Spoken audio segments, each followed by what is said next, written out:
السلام علیکم ورحمت الله وبرکاتہ دوستانو د مصنوعي ذهانت د لارې به مونږ خپل کمزوري زاړه او بلیک اینڈ وایټ تصویران یا د مشرانو دا به مونږ یو کلرایز یا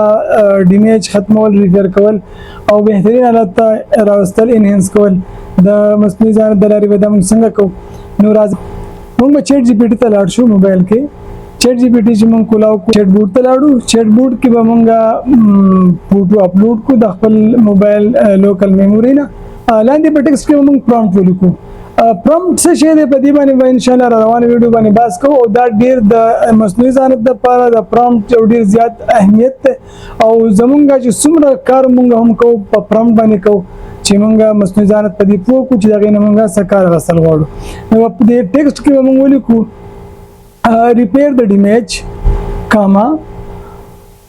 enhance, comma, colorize the image. درې خبرې موږ په دې کې ولیکلې چې زمونږ ایمیج دا ډیمیج د لري کې ریپیر کا او انهانس کا تقویت ورلور کا او کلرایز کا کلر ورلور کا او دغه شان دي بیا موږ به د تلک صبر کو ځکه ان سبب چیټ جی پی ټي باندې ډیر زیاته غنې په تصویر جوړول باندې نو د انتظار وکول غواړي او لکه سات کې موږ ته ده تصویر څه شو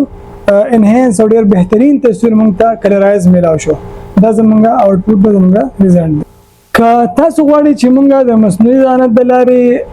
ډیر څه زده کړو او په خپل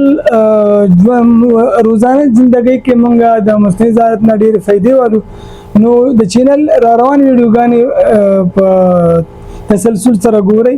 او ان شاء الله روان ویډیو کې به موږ د مصنوعي ذهانت کې د استعمال د پرومپټ په اړه کې موږ بحث کوو چې پرومپټ څه شی دی او د دې نه موږ څنګه کار اخیستی شو